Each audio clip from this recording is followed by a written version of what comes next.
Bismillahirrahmanirrahim. Assalamualaikum warahmatullahi wabarakatuh. Waalaikumsalam.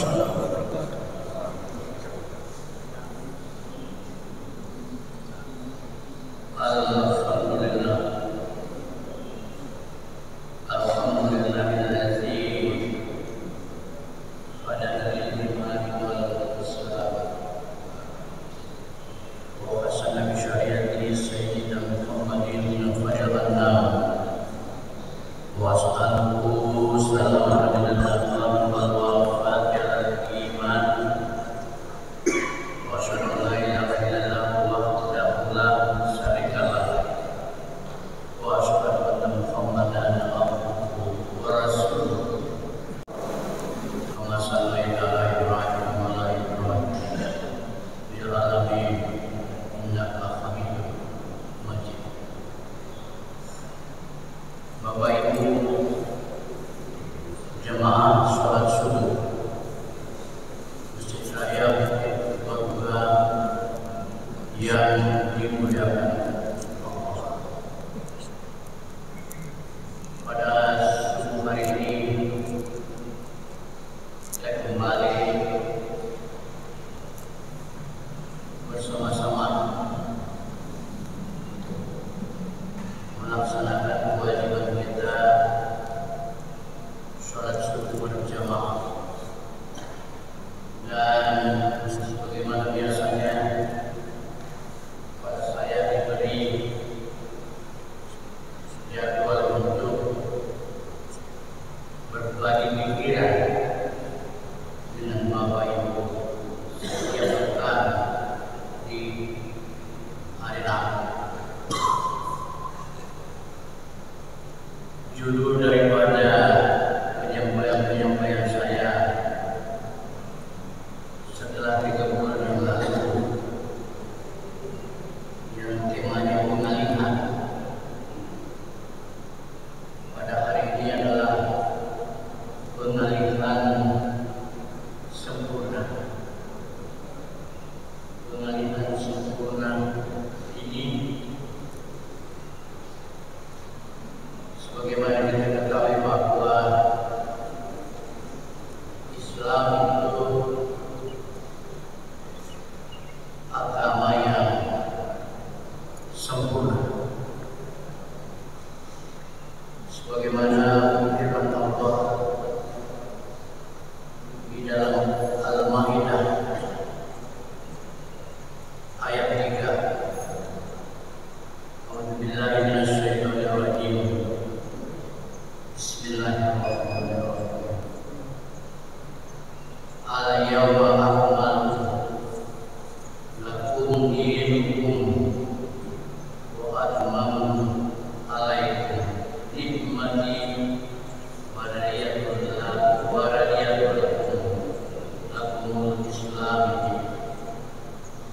Pada hari ini telah aku sempurnakan agamamu untukmu, telah aku cukupkan nikmatku bagimu, dan telah aku berikan Islam sebagai agama.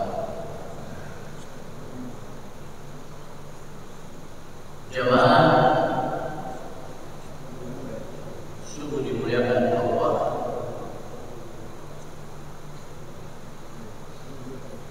Ayat ini asbabun nuzul diriwayatkan bahwa turun di Arafah 9 Zulhijjah 10 Hijriah.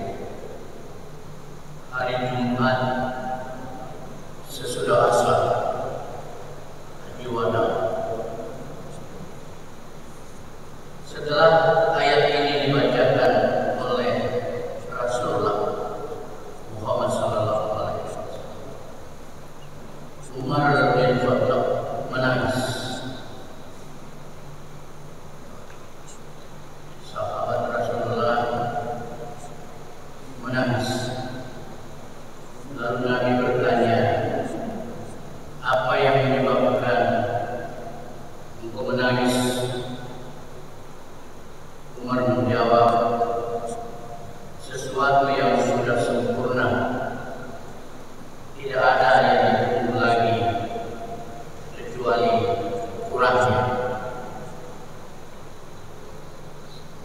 Rasulullah membenarkan ucapan Umar ini.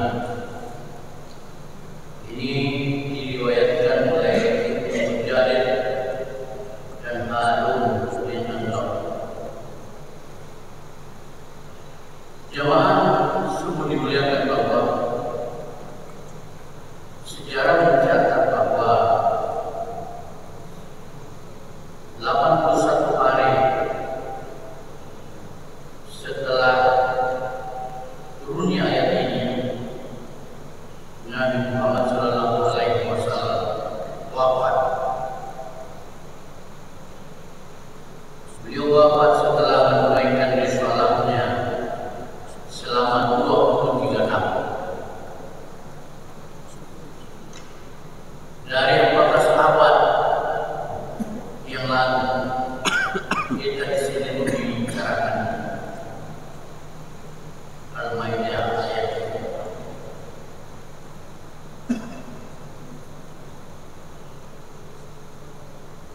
Implikasi atau akibat logis dari Islam sebagai agama yang sempurna, kesempurnaan Islam.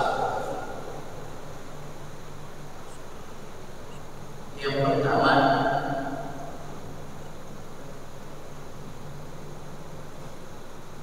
Rasulullah Muhammad SAW, Nabi terakhir, la nabiyya ba'da. Dan setelah itu tidak ada lagi agama Islam, agama yang terakhir. Hingga saat ini menjadi tantangan bagi kita semua, karena sering muncul nabi baru, ajaran-ajaran baru, agama-agama baru. Ini tantangan bagi kita semua umat Islam. Bapak Ibu jemaah sungguh dimuliakan Allah, kaum mufassirin menegaskan bahwa Islam adalah agama yang sempurna dan mencukupkan nikmat-nikmat manusia. Sempurna untuk kehidupan dunia wal akhirat. Dijelaskan oleh kaum mufassirin kita, hanya saja kesempurnaan ini belum dirinci bagian-bagian, dan itu menjadi tantangan bagi ulama, bagi kaum mufassirin, bahkan bagi kita semua di dalam perwujudannya, di dalam mengapresiasikan agama, mengamalkannya di tengah-tengah masyarakat. Sehingga dengan demikian sempurna itu perwujudannya dalam bentuk dalam pengamalan belum selesai. Kita terus berupaya untuk mencerminkan diri sebagai umat Islam,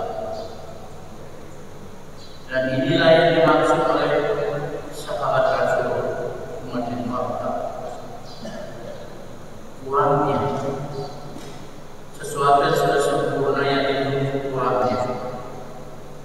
Kekurangan-kekurangan itu dirasakan sekarang.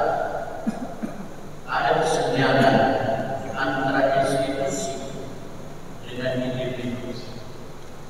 Ada kesenjangan antara Islam sebagai agama, sebagai lembaga, sebagai institusi dengan hubungannya.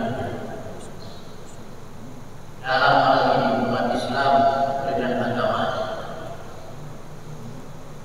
dijelaskan bahwa ada semacam mitigasi. Mitigasi itu adalah etikat antara tujuan dan cara mencapai. Inilah makna yang dikandung pengalihan sempurna, bahwa pengalihan Islam sebagai agama yang sempurna kembali kepada kita perwujudannya, dialihkan kepada kita sebagai tanggung jawab di dalam mewujudkannya. Bapak Ibu dimuliakan Allah, kesempurnaan Islam yang diberikan oleh Allah Subhanahu wa Ta'ala, Allah yang tidak ada setara dengannya, menambah keyakinan dan tidak ada keraguan di dalamnya. Mestinya demikian bagi kita semua. Al-haqqu min rabbik fala takunanna minal mumtarin. Dan mari kita berislam secara apa? Berislam secara menyeluruh. Setidaknya ini menjadi alternatif bagi kita di dalam mewujudkan Islam yang sempurna, yaitu berislam secara apa? Secara menyeluruh, secara total, sebagaimana diingatkan di dalam Al-Quran Al-Baqarah 208. Ya ayyuhalladzina amanu udkhulu fis-silmi kaffah wa la tattabi'u khutuwatis syaitan innahu lakum aduwwun mubin.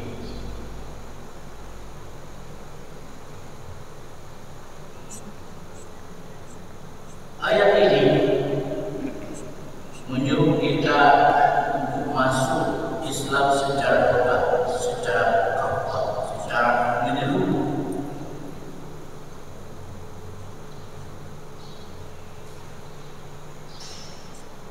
Dan mulai sekarang menjadi pembicaraan di mana-mana, yaitu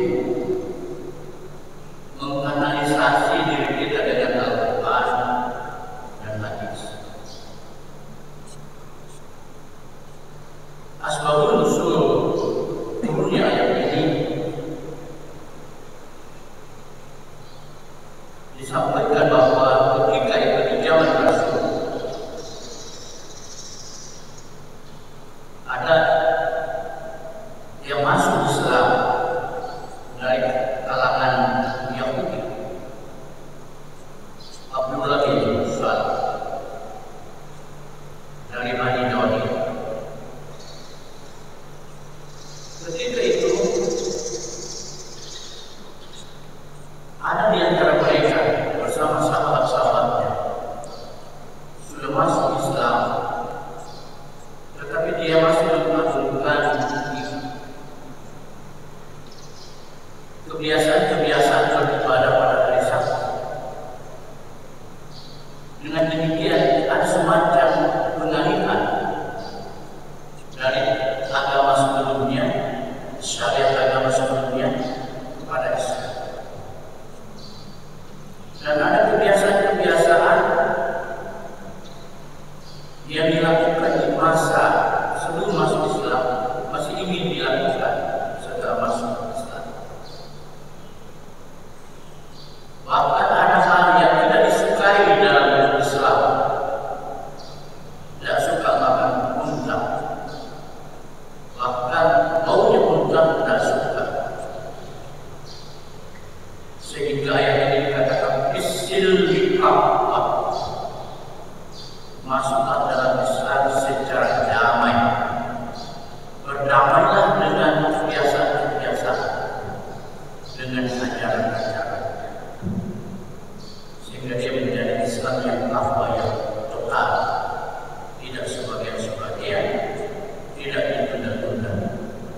berislam. Di zaman Rasul itu juga dikisahkan oleh pemufasir, ada anak muda yang bertemu Rasul, mau berbayar masuk Islam. Tetapi satu permintaannya, dia tidak berzina. Bisakah saya masuk Islam dan tetap berzina? Ketika itu karena Rasul sedang bersama-sama dengan beberapa sahabat. Beberapa sahabat itu buka marah seperti itu, sangat meremehkan. Dia tetap mau Islam, tetap mau berzina sebagaimana kebiasaan. Pertanyaan kita sekarang, apakah tidak ada umat Islam yang berzina sekarang? Sementara fasilitas perzinahan itu di mana-mana. Dengan demikian kita masuk Islam tidak apa-apa, karena ada hal-hal yang dilarang Islam tetap kita lakukan, dan bahkan ada fasilitasnya untuk mewujudkan Islam yang sempurna. Kembali kepada kita tanggung jawabnya untuk berislam secara takwa dan pandai memilah, pandai menseleksi tantangan-tantangan yang ada di hadapan kita sekarang ini, sebagaimana zaman yang kita hadapi. Semoga kita semua tetap dalam keimanan Islam, mewarisi Islam sebagai agama yang sempurna, dan tanggung jawab kita mewujudkan kesempurnaan itu masing-masing